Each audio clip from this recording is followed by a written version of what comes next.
Hello, everyone. We're going to get started now. Thank you for spending your time, making some time to join us today. Welcome to the Smash COVID Design Shred Program Prototype webinar. For some folks that might be located in Toronto, I know it's a beautiful sunny day, and we really appreciate you joining us and spending some time to learn with us and hear from the amazing work that folks have been doing, and then get to enjoy the rest of your day, hopefully with some fresh air as well. So we'll begin. First, I'd like to acknowledge, starting off before we go into our presentation, obviously to start off with our land acknowledgements and knowing that here where CAMH is located in Toronto is covered by the Toronto Purchase Treaty Number 13 of 1805 with the Mississaugas of the Credits. And we know that Toronto is home to the vast diverse of First Nations, Inuit, and Métis who enrich this city. And we know that folks are joining us from different locations across the province. And I'd like to encourage folks who are non-Indigenous or settlers to familiarize themselves, if they have not already, with where they're located, and familiarize themselves and educate themselves on the calls to action and be a part of the process of reconciliation. As well to acknowledge the historical and current systemic barriers and issues and challenges within racism, within institutions, and to acknowledge the work and the efforts that are needed to be able to address anti-Black racism within our society, as well to acknowledge the historical and current institutional harms in regards to oppressive practices and unconscious bias. And so being part of and based through CAMH, it is also our responsibility to move things forward and address the barriers and systemic issues and challenges that are faced in the oppressive practices. And especially because our project is working with queer and trans or gender and sexually diverse folks, we know that there are often challenges, gaps, and barriers to accessing affirming care, which is also contributing to the focus of our presentation and our project. I'd like to acknowledge that the project is based out of CAMH's Institute for Mental Health and Policy Research, and also give acknowledgement to our funder, which is the Canadian Institute of Health Research, CIHR, and our funding was focused on specifically COVID-19 issues. As well, I would really like to give a shout out and appreciate our 33 young adults and youth participants from across Ontario who joined us for this program. They came together sharing their lived experiences or shared experiences, and came together to brainstorm some really important ideas and concepts to address a number of different issues. And especially would like to call out and appreciate our Design Shred program team. I have the names listed down there from the live session participants. There are also other folks behind the scenes and who were with our project for a short time to contribute. So I'd like to just put out there some appreciation, gratitude for those folks as well. So just to quickly go through, I'm going to give a brief introduction of the co-design program in case folks haven't had a chance to look at our website or are not familiar with what was involved. And we'll be looking at specifically 5 out of the 6 initial prototype concepts that were brainstorming created by our program participants. These will be focusing on themes of accountability and evaluation, affirming care, self-care, addressing wait times, rural access, and accessibility and individualized care, all focused around access to mental health and substance use care services. So we will, after we do the introduction of the program, our program participants, some of the program participants have been really passionate about their area of focus and wanted to contribute to the knowledge sharing piece of this program. And so they'll be here to present, some will be here to present their initial concepts to you folks and to help with this piece. What we're going to be asking folks if that you do have feedback or any questions you'd like to pose to the project or specifically to a theme or concept, that you put that in the question and answer section that you can find on the right side of your panel. And what we'll do is go through all the presentations, and you're welcome to put your ideas in there at any time. If you can just identify which concept you'd like to ask that question to, and we'll spend some time afterwards to go through each of the questions. If we are not able to go through each of the questions, then we will respond after the meeting by sending you an email and following up with you on that. And I do want to highlight as well that a lot of the images that we've captured for this presentation are from the live programming sessions. So there might be times when some of the pieces or artifacts that you'll see aren't as clear or as defined because of the amount of detail that goes into that. And so that is something we've acknowledged, and we want to make sure that we are able to provide you with access to that afterwards. So if you are interested to see any sort of pieces that would help to sort of define or explain some context into what was gone through the process of creating these ideas, we're happy to share that with you afterwards. So just let us know. Unfortunately, we do not have access to closed captions for this live event, and I do apologize for the barrier that does cause. And I would like to let you know that because this session is recorded, we will be sending out the recording afterwards to all the participants on the audience members here, and that will have the option to do closed captions or subtitles in that recording. And I'd like to acknowledge the efforts of Bethany and Soren, who helped put the creatives out there to promote our campaign. And so we have included one of them, which is from Bethany. And I'd like to thank them for their efforts on that creative.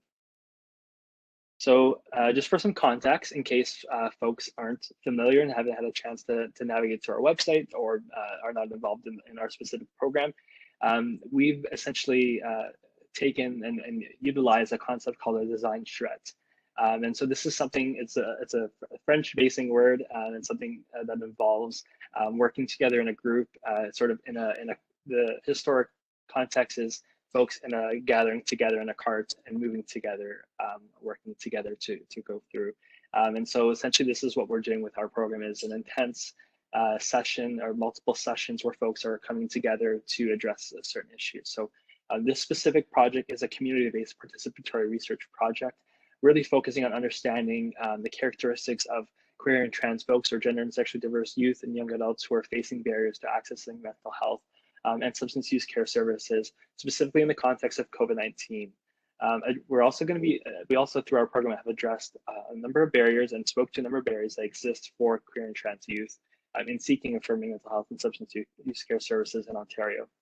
So through the 3-day series of design charrettes, these were intense 3-day sessions that involved really addressing co-creating knowledge, so coming together and speaking to lived, shared, or learned experiences from the communities themselves, from people that are impacted by this, these barriers, these gaps, or these opportunities to accessing health or care. So there's a collaborative approach to address these challenges and creating realistic and achievable designs that work. So through sharing ideas and brainstorming and prototyping, these participants work together to address these specific issues that they felt was important to focus on. And the results and the tangible concepts that were created and that will be further developed in the next few weeks with the former participants and from our team, we'll be able to essentially inform future policy practices and practice recommendations for the adaptation and development of future services, programming, resources, and tools currently specifically offered by CAMH's Rainbow Services, but also we will be reaching out and have been reaching out to other community partners for collaborative opportunities and various community organizations to be able to take these concepts and put them out there and help with the implementation process. This experience and this program was an individual journey first through that lens and through that perspective. And the results will continue with that perspective to be able to directly support queer and trans youth and young adults in navigating their wellness during and after the COVID-19 pandemic. So I just wanted to share a little bit of the context so folks are familiar with what our project was about. And then now we're going to move into our next, our first concept. So I will click onto our next slide here. So our first one is theme 1, personal care and maintenance. So I'll ask this presenter.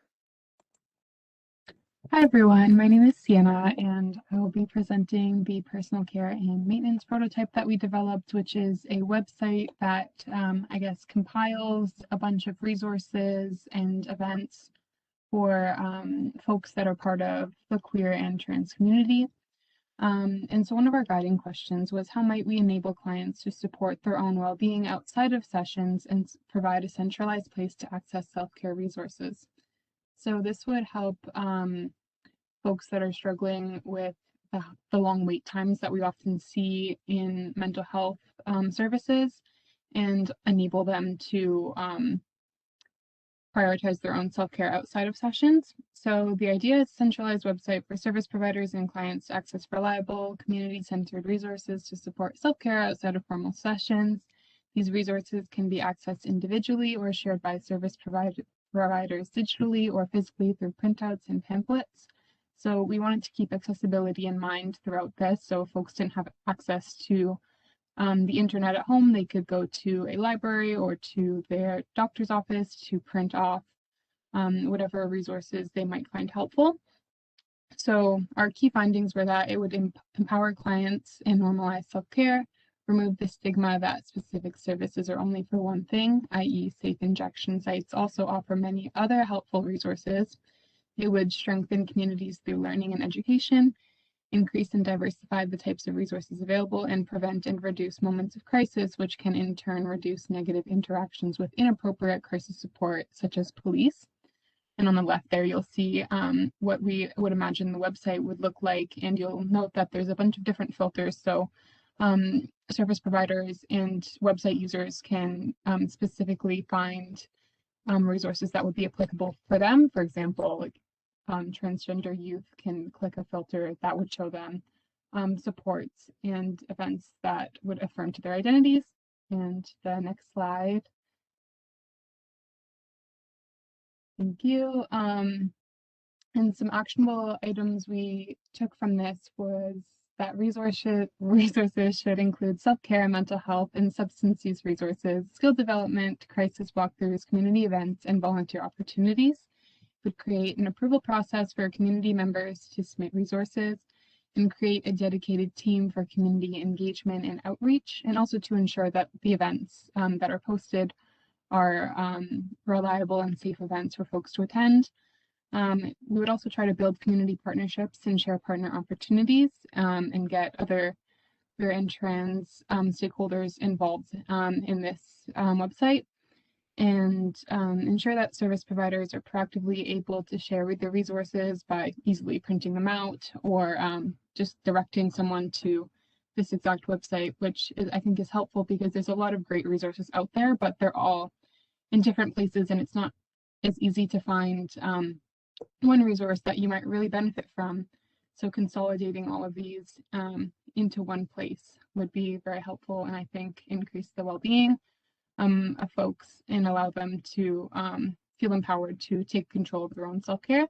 And then on the left there, you'll see a comic of a website user using the website and benefiting from a volunteer opportunity that he found. And yeah, that was the goal of our prototype, and we hope that something impactful can come out of it. That was great. Thank you, Sienna, very much. And we're looking forward to getting this concept up there. It's going to be really powerful to support autonomy within self-care. So thank you for Sienna for the work that you've done through your team members as well. And then I'll invite our next group, which is Maeve and Bethany, for the presentation.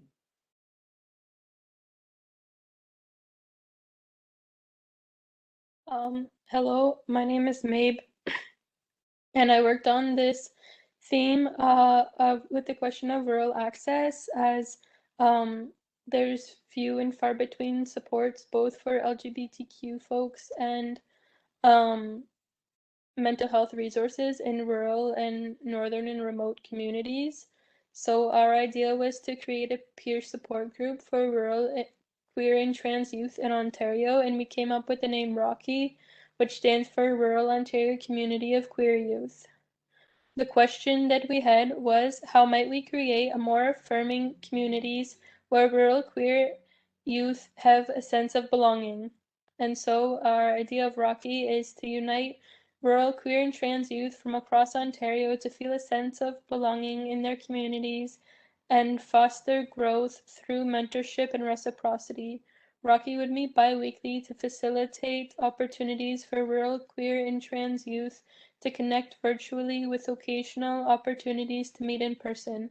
Rocky is a peer support group created by and for rural, queer, and trans youth. Hello, my name is Bethany. So the key findings that we found for Rocky work, it should improve mental health of youth in rural areas. It creates community connectiveness and a sense of belonging in rural areas. Creates a safe space for everyone and provides access to fun, social engagements that foster friendship. It reduces mental health crises and suicide rates.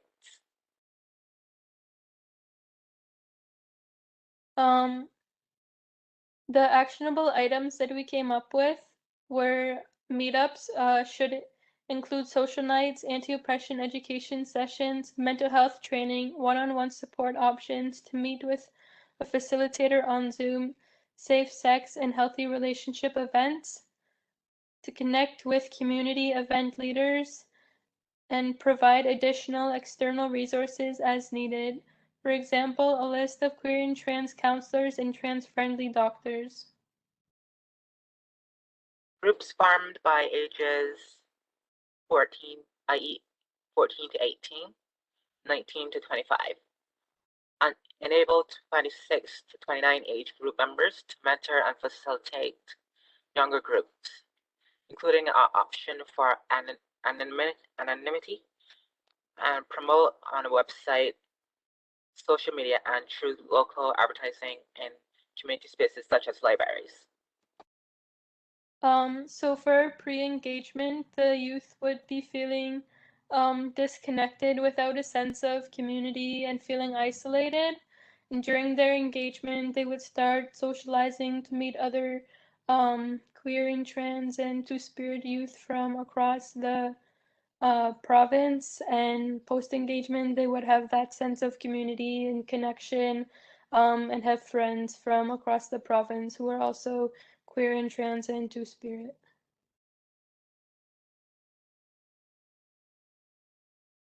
It's great. Thank you both, Maeve and Bethany.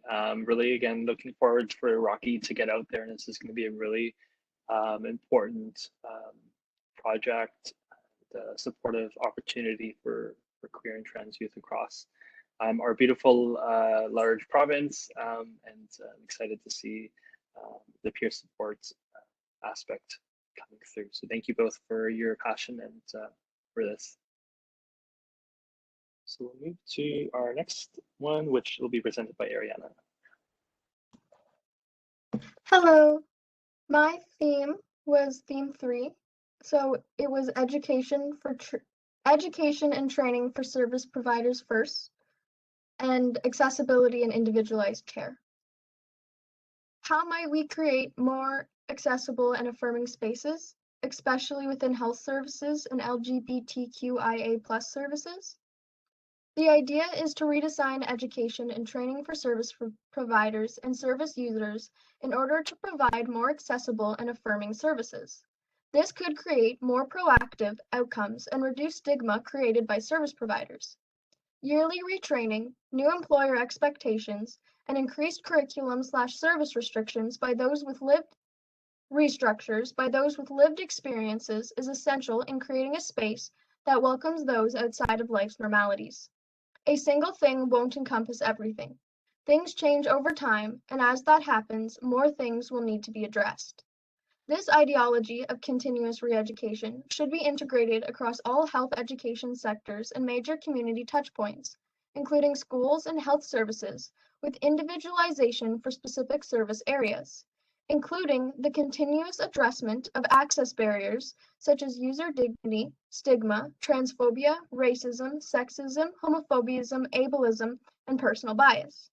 For example, implementing courses on LGBTQIA+ topics such as sexual, romantic, and gender identity terms, normalizes these topics in service providers, which in turn can lead to information pipelines and connectedness. Basically, once the service providers are able to address their learned bias and begin to re-educate themselves, the gap between doctors and service providers are able to be lessened as the start of effective and non-harmful support services can start. Individual interactions with service providers are a reflection of the community. When a service refuses to change, it creates the ideology that the service user is unwelcome in their community. We are calling on the educators, management, and all those with a position of authority to educate your staff before your patients and service users have to educate them for you. How can you do that? Slide switch, please. Thank you. Start by hiring people with lived experience for leadership, education, and staff positions. Involving people with lived experience in health education provides a larger resource toolbox for your company. You are able to provide affirming care and ensure your service providers understand the importance of the specialized care that they are administering/facilitating. If you specialize in youth services, continue to involve youth in opportunities to consult and be included in the decision-making. For example, chariots, youth engagement, or advisory panels. Another way to ensure your staff are properly educated is to review current education to remove what doesn't work and what does. When it comes to training your staff, make sure that your training programs are up to date with current information and include yearly recertification on sensitivity training. In order to make your services proactive and affirming, it is essential to stop relying on self-education and shift focus onto communal education and outreach. We need to foster a cycle of learning that includes people with the lived experience in the areas we are trying to service. First impressions matter. So to create affirming and accessible spaces, you have to begin at the start of the user's journey in your service. This means updating programs and reviewing the qualifications of your staff before the start date of your service is just as important as collecting feedback at the end of service. We need to ensure folks who developed a new training are the ones teaching it. However, sometimes training isn't all that needs to be reviewed. Your building must be accessible to those with disabilities. As a service provider, you must ensure that your buildings are wheelchair accessible and accommodates those who need quiet spaces. This is causing a huge barrier to creating accessible services. The final actionable item that you as a service provider can begin is advocacy for your affirming programs. Reach out to your community through pamphlets, advertisements, and school connections to let them know you have the care that they are looking for. Make accommodations commonplace and clearly display wheelchair ramps and disabled parking spots in a way that are accessible and easy to see. Thank you for your time. Awesome. Thank you very much, Ariana. That was great. And I'm excited to continue working with you with the project on this specific focus on the more holistic approach to accessibility within care. And I really appreciate your passion and contributions to this effort. So thank you. I will move to the next one, and I will be presenting on behalf of the program participants, focusing on addressing wait times. So focusing on wait times involves transitional and aftercare services. So the question that was posed was, how might we provide more transitional care for wait lists? So the idea is this is something that is not new within our societies, that there is a backlog and challenges in terms of when people are at that point of looking for whether it's formal or informal care, that there is a waiting period for that. And so the team wanted to really focus on a sort of tool to be able to create, whether it's a website or some sort of digital platform for people on wait lists to be able to follow up care, and for those looking to still have connections, to have support after they receive their formal treatment or sessions, so that it just essentially would help reduce the need for returning services. So this would be focused for youth and young adults living in urban areas who may be identifying within their various gender or sexual identities, and various social locations as well, and different age groups and lived experiences. And we also want to make sure that this would be something that will help people cope and deal with trauma in a healthy way and have overall wellness. So this is something that will give folks sort of that in between while they're either awaiting support in a formal setting or following that formal care so that they're able to be supported and also have the autonomy of accessing information and support and strategies for maintaining their wellness. So the key focuses throughout this specific concept was that it would be able to increase self-help resources, to lower relapse rates, which is in turn reduces wait times so more people can access care. This would also foster well-being for those experiencing trauma. It would reduce burden on mental health care providers and also provide resources and tools that suit individual needs, which would provide people with a sense of control and clarity so that when things are difficult and challenging, that they do know what to do. They know they have a point of access and a point of support to go to before or after that would maybe a more formal set of support. This would definitely be something that would promote community well-being. And on the right side, you could see as well, this is one of the tools that was used to sort of help brainstorm and put out the ideas that this group was working on. And so they had various ideas and trying to understand sort of the breakdown. And so this is the tool on the right side that they use to explain their concept and to sort of break it down a bit more. So that's what that visual is on the right side there. So in terms of actionable items, what the group had come up with was providing people with the tools and self-help resources before, between, during, and after care across a multitude of community outreach channels and flexible modes of access. So for example, OHIP covered attached to current treatments and institutions, online access, apps, websites, and PDFs. So this is definitely a multifaceted, multi-systemic or systems approach.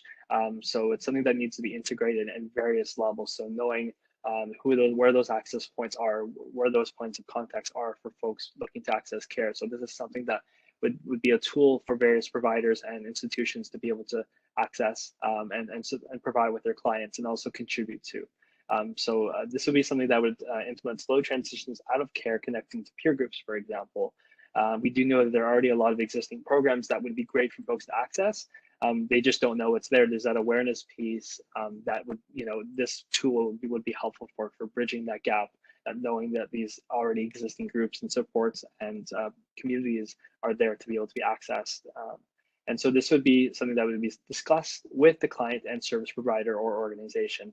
So it's something that the provider would be bringing towards the individual looking to access care or following accessing their formal care. So this would provide immediate support for those experiencing crisis as an alternative option than calling 911 or sometimes the different alternatives there. So we want to be able to make sure this is something someone can directly go to when they do need support, or connecting them with those call lines that may be of interest to them in that moment. And so providing 24/7 access care to online resources for everyone, safer spaces online where any chats are closely monitored, support persons and specialized in specific backgrounds and issues. So building that peer support and building that team as well, or connecting with already existing teams is something that would be beneficial for something like this.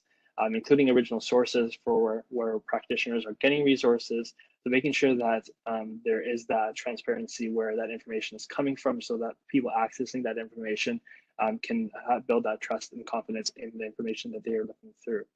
So also ensuring that access to these resources don't create double wait lists as well. So we want to make sure people can access the resources and not just jump from one website or one platform to be able to wait somewhere else. We want to make sure that they're getting care in that moment when they need it. Update care that aligns with new generations. So making sure that we are evolving our knowledge of care and services that meet needs of where we are currently in society, and as things are moving forward, update and revamp things as much as possible. This platform would also encourage that process as well, and sort of move things forward within the platform and the mission behind the platform itself. This would also be a place where it would lower and remove financial barriers to access resources and services. So keeping that in mind of levels of access in terms of what resources are available, and making sure that that information is clear, whether there is a financial cost or any sort of things like that would need to be considered. And this would be something that would provide non-formal care for people on wait lists or transitioning from counseling or any specific types of services or treatments that they are receiving. This would create more places where mental health services are provided that are not medical facilities. This is more of an informal, casual place where people can provide that self-care or community type of care in a space that does work for them, an environment that works for their needs. And so it provide information about providers, focusing on finding the right match. And that's a huge thing, is there are directories, there are points of accessing current providers that are out there, but knowing, getting feedback from individuals or folks who have experienced accessing care from certain providers. So knowing what that experience would look like, knowing that there is that sort of credibility and that affirming care from these providers. So taking sort of directories to the next step of being able to provide feedback, that is a huge piece as well, so that individuals can be informed about what the process or what the journey or what the experience will be in terms of the type of care that they're needing in that moment. And again, on the right side, we do have the pre-engagement, engagement, post-engagement sort of breakdown of understanding sort of what is happening during these wait times, what is going on, what is happening in terms of the individual, what are they trying to do, what are their feelings, what are their thoughts. So the team really had some time to break down and really work through some of these ideas about the individual and shared experiences about what folks go through while they're waiting for treatment or care. Okay, so I'll move on to the next group here. And this is going to be a pre-record. Hi, I'm Jessie. I worked alongside Dylan, Rissa, Soren, Cassandra, and Ezra with the support of Lainey, and together we addressed the question of how we can make healthcare safer and more accessible for LGBTQ+ youth. Many LGBTQ+ folks experience barriers to care due to various factors such as the ignorance of healthcare professionals towards trans issues and towards sexualities beyond the plus in LGBTQ+. There's also a lack of accessible and affordable care options, and also facing intentional harm from transphobic healthcare providers. This causes a lot of anxiety in LGBTQ+ folks who are in need of care, and often results in folks not getting the care that they need. So in order to address this, we came up with the idea to provide accountable and intersectional sensitivity training and education to healthcare professionals. So the accountability piece here comes through in undercover evaluations, which can pretty much be applied in any healthcare setting. So like therapy, support groups, medical care. And the undercover evaluations would basically involve undercover patients who are part of the LGBTQ+ community going into healthcare spaces and assessing whether healthcare professionals are actually applying the training to their work, and then assessing whether those professionals are providing a safe space and affirming care for LGBTQ+ folks. I'm Dylan. I'll be going over the key findings of our prototype.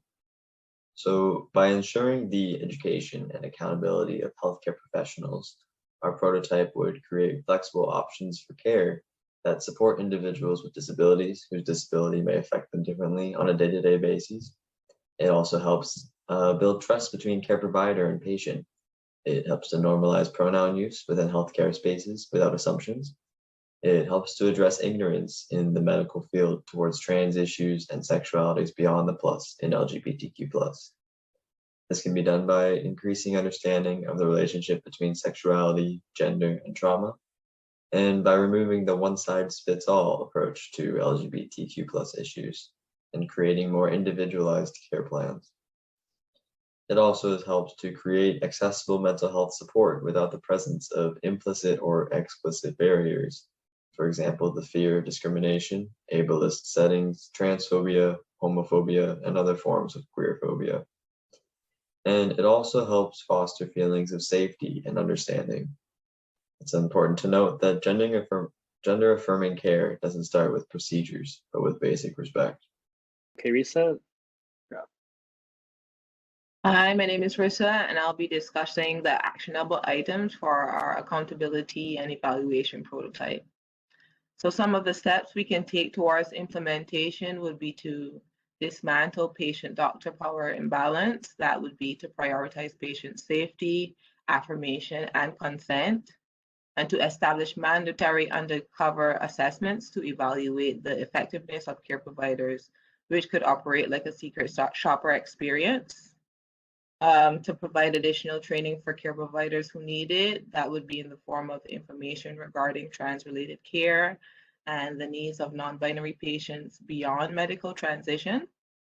To create a list or a network that identifies providers with specific trainings, to remove or suspend unsafe care providers, and to hire LGBTQ+ folks to facilitate trainings, to provide accessible options for how clients want to receive care, to create a process for patient-led care, to appoint an online intake person to direct people to individualized services, to establish a process for people to easily change their provider if need be, and to provide as many care options as possible.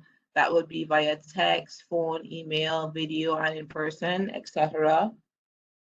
To open an LGBTQ+ health center and create trans-specific safe spaces.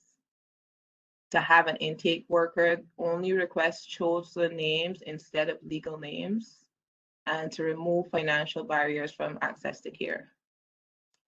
A summary of what an implementation of this accountability and evaluation prototype could look like is illustrated in a comic which expresses LGBTQ+ patients are matched with professionals suited to their individual needs and not have to have fear of being discriminated against. Hiring healthcare providers who are LGBTQ+, from doctors to nurses to social workers, therapists, etc., who can assist in sensitivity training to fellow healthcare providers and explain how to help us in unbiased and unstigmatized ways. And an undercover patient sent to give feedback about how well the sensitivity training actually took place and see if they're using bigoted language or are unhelpful. And if despite the training they remain bigoted and hurt LGBTQ+ patients, then they're seen as an unfit healthcare professional. Thanks for listening to our ideas on how to make healthcare safer and more accessible for LGBTQ+ youth. That's great. Thank you, Risa. Thank you, Dylan, and thank you, Jesse. This specific prototype or concepts have a range of holistic coming together of options of how we can make our care providers more informed and more accountable to the people who they're supposed to be providing that care for. And through the range of concepts and ideas that you folks have put out there, we do have ways that we would like to move forward. And so I'm looking forward to working with you folks and seeing how we can take this to the next step on a number of different focuses. So thank you folks, and also the other team members part of that group. So this was our final presentation.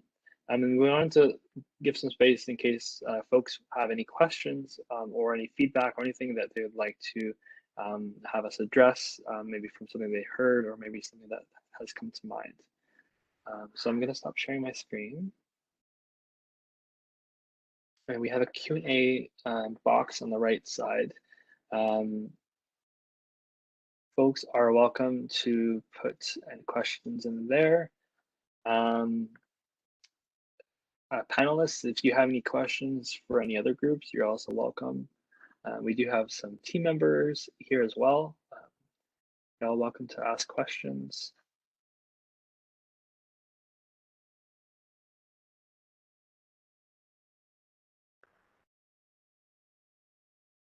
Okay, so we have one question. This is an open question to any of the panelists, any of the groups. So other than your own theme, which theme do you think is the most important or exciting?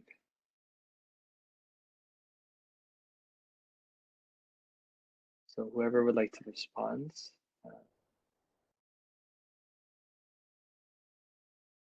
I can respond to that one. I know that the waitlist theme was very exciting for me because I personally have dealt with very long wait lists, and it's scary, and it's I don't know, it really puts a hold on how you think about yourself and your care that you're receiving. So I think it'd be really exciting to have more options when it comes to being waitlisted like that. And I really liked that theme.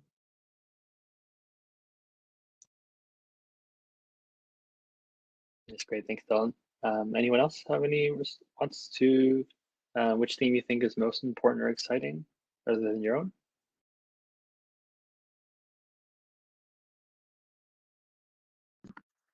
I think theme 3 is pretty important in terms of educating providers. And I saw that there was an actionable item about hiring people with lived experience in leadership positions. And I think that that could be a very powerful thing to do in the LGBTQ plus community in relation to our mental health. I think it could really influence the community. So I think that's very, very cool. Okay, thank you, Risa. And then Ariana also put in the chat, they were referring to Rocky can begin to make all of these prototypes come to life. This one makes them the most excited and believes that it is most important. So thank you, Ariana. I really appreciated that, Risa, when you were talking about the LGBTQ health center. I think that's I really think that is something that should be out there. We have a lot of very specific spaces for folks, and I feel like there should be a one space that will offer a bunch of services for folks beyond a specific identity or identities. So I believe we have. Check. And Jesse also wrote that they also really like the Rocky idea. It's so creative and would be excellent, especially for youth in small towns that tend not to have LGBTQ plus spaces. And go for it. Maybe. I don't know if there's one that I think is the most important, because I think they're all important, and I face several different barriers within the medical system, including wait times and having doctors and nurses not be educated about the 2S LGBTQ plus community and a whole bunch of different things. So I think that they're all very important.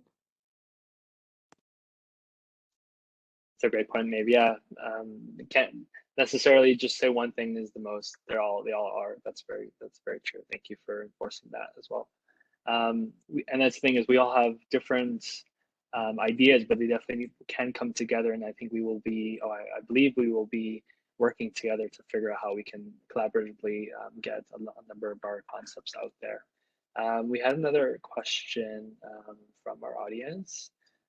It was focusing on the actual program itself, the design trip program that we went through.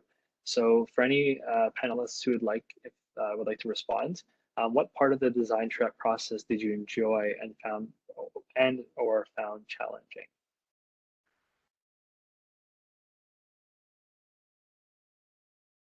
One thing I really enjoyed was being able to connect with other people in the community that also shared the same maybe frustrations with the healthcare system that I had also experienced.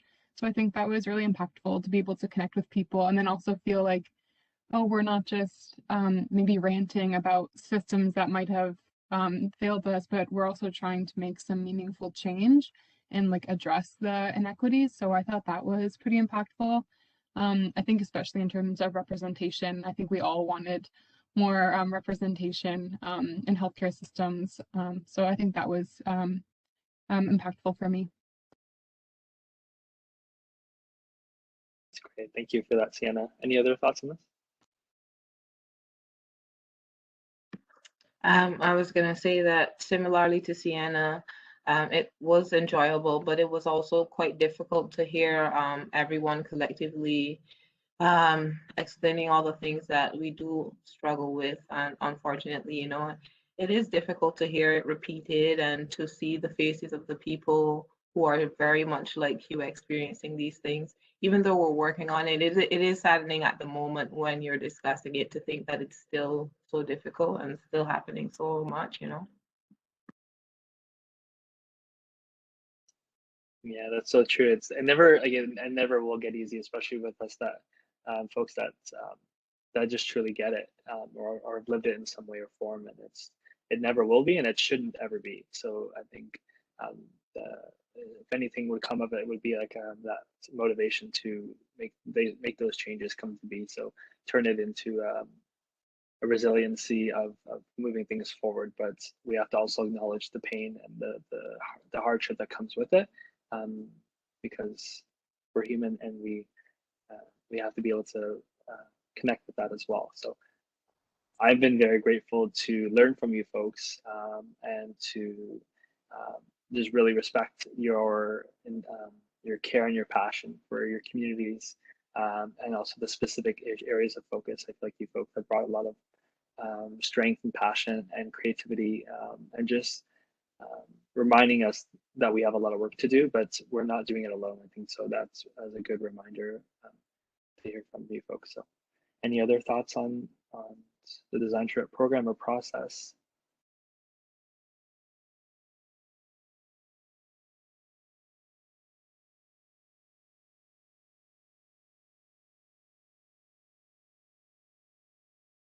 Okay, perfect. And I don't see any other comments or any hands or anything. So I just want to let folks know as well, as we're coming to an end to our time together, that the folks who've been presenting today have have gone beyond the sort of main program and taking the initiative and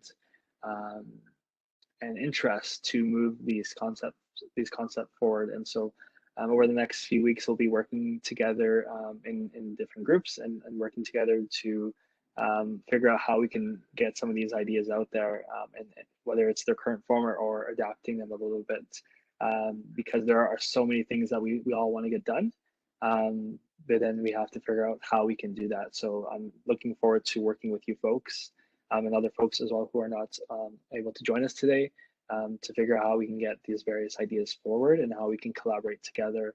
And so the idea next is we'll be going into our communities. We'll be reaching out and have already begun reaching out to funders and organizations and providers, to be able to see how we can go about getting these ideas out there. We have a couple meetings coming up next week, and I'll also invite you folks to come back, and we'll sit down and sort of get to the next step of what we'll be doing. So thank you all, mainly especially our panelists, our former participants, for your time, for your energy, and for your contributions. As well, I would like to thank all our attendees for joining. Some of them are our team members as well, and Michael Chayton, who is our principal investigator, who is here. Thank you. I believe also Rebecca Billington, who is here, and Chang is here, and a couple other folks. I won't name too many names just for privacy. Thank you all for coming. And I do apologize again for the closed captioning issue. Anyone who would like a copy of the recording that will be sent out, just let me know. It will also be posted on our website as well, and you're welcome to check that out or follow us on social media. We have a few different accounts, so smash.covid on Instagram, smashcovid1 on Twitter, and GSD Youth Access to Mental Health Services, that's for Facebook. Any questions, you're welcome to reach out to us at smash.covid@camh.ca. It's our project email. And thank you all for your time, and I hope you get to enjoy the rest of your day, and be well. Thank you, everybody.